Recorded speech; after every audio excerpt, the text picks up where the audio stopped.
America से युद्ध विराम के बीच ईरान हॉर्मुज स्ट्रैट को लेकर एक बड़ा कदम उठाने जा रहा है। ईरान के इस कदम का असर वैश्विक तेल कारोबार और समुद्री व्यापार पर पड़ सकता है। ईरानी संसद में हॉर्मुज स्ट्रैट के प्रबंधन को औपचारिक रूप से कानूनी दर्जा देने वाले बिल पर वोटिंग होनी है। माना यह जा रहा है कि अगर ये प्रस्ताव पारित हो जाता है तो ईरान इस रणनीतिक जलमार्ग पर अपने नियंत्रण को और मजबूत करने की कोशिश करेगा।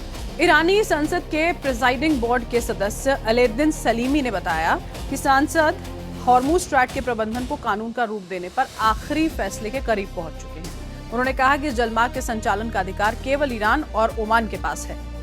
सलीमी के मुताबिक इस मुद्दे पर ओमान के साथ बातचीत भी शुरू हो चुकी है और शुरुआती स्तर पर सकारात्मक संकेत मिले हैं।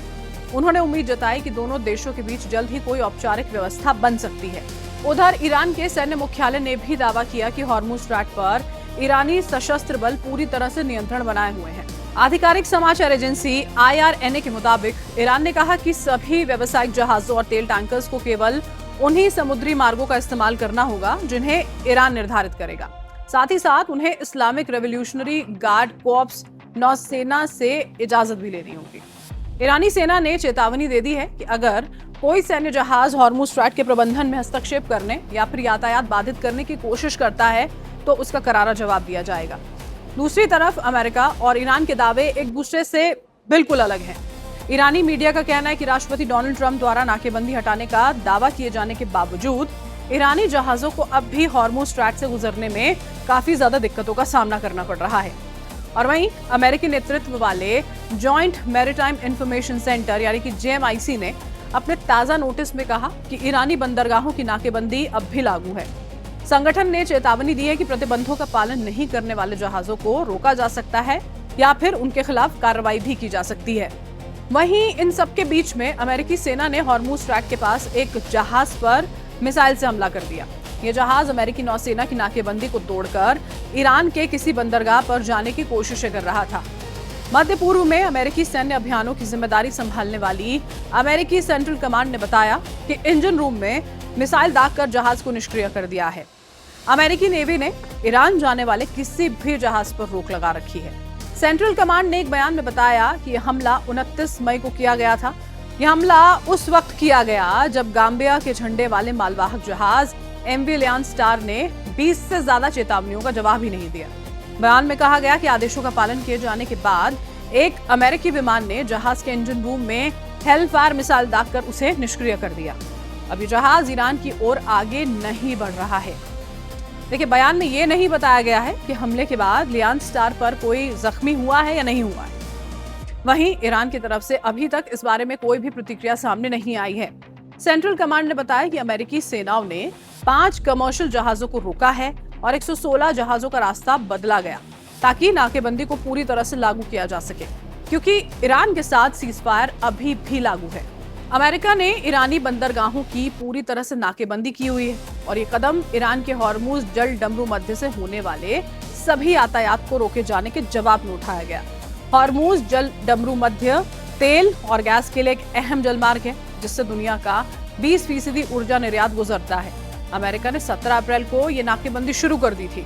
अमेरिका के राष्ट्रपति डोनाल्ड ट्रंप ने शुक्रवार को सलाहकारों से मुलाकात की, लेकिन उन्होंने अभी तक युद्ध विराम की अवधि बढ़ाने और जल डमरू मध्य को फिर से खोलने के समझौते पर आगे बढ़ने का फैसला नहीं किया है। ये खाड़ी में जो हालात हैं ये बिल्कुल बहुत ही एक टिपिंग पॉइंट पे है। जंग हो भी सकती है, जंग डिले भी हो सकती है। ये कॉन्फ्लिक्ट असल में इतना इंटेंस और इतना भयानक हो गया है दोनों पक्षों के लिए कि इसमें आगे क्या करा जाए मुश्किल हो गया है डिसाइड करना। ट्रंप के लिए ये है कि उसे चाहिए एक प्राइज़, वो प्राइज़ उसे चाहिए जो ईरान के पास करीब 450 किलो यूरेनियम है, जो एनरिच्ड है, जो एटॉमिक बम बना सकता है। उसे चाहिए वो 450 किलोग्राम ड्रम्स में भरा हो, तेहरान के एयरपोर्ट पे रखा हो और अमेरिकन एयरफोर्स का प्लेन हो और वो ड्रम उसमें डाल के निकाले जा रहे हैं ताकि ट्रंप ये बताए देखो मैंने यूरेनियम निकाल लिया। ट्रंप को वो चाहिए, वो ईरान दे नहीं सकता। काफ़ी और बातें चल रही हैं उसी में कि वो यूरेनियम को ईरान किसी तीसरे देश को दे या क्या करे, पर ईरान के सामने अभी हालात आ गए हैं। अगर ऐसा किया तो होगा कि ईरान टोटल सरेंडर कर गया है। तो ये एक भयानक डिवाइड आ रखा है इस समय। इसके अलावा इस जंग में एक नया सुपर वेपन पैदा हो गया है। भाई ये जंग तो शुरू हुई थी न्यूक्लियर मटेरियल को लेकर के कि ईरान पे नहीं होने चाहिए, परंतु इस जंग में एक और सुपर वेपन पैदा हो गया है और वो है Hormuz strait. Straight of Hormuz की जितनी ताकत दिखी है वो तो एक एटॉमिक बम से भी ज़्यादा काम कर रहा है इस समय। और इस सुपर वेपन को अमेरिकी पूरी मिलिट्री ने ध्वस्त करने की कोशिश करी।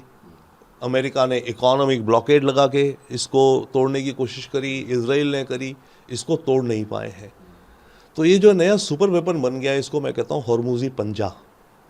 तो ये हॉर्मुजी पंजा तो अब ईरान हमेशा अपने हाथ में रखेगा, चाहे ये जंग ख़त्म हो भी जाए तब भी ईरान ये रखेगा कभी भी इसे हो कि ये खाड़ी के देश या कुछ भी हालात हो रहे हैं वो इस पंजे को टाइट कर देगा।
खबरों की रणभूमि में यहां शोर नहीं सोच लड़ती है, जहां शब्द नहीं फैक्ट्स वार करते हैं और हर सवाल खोलता है सच की नई परत।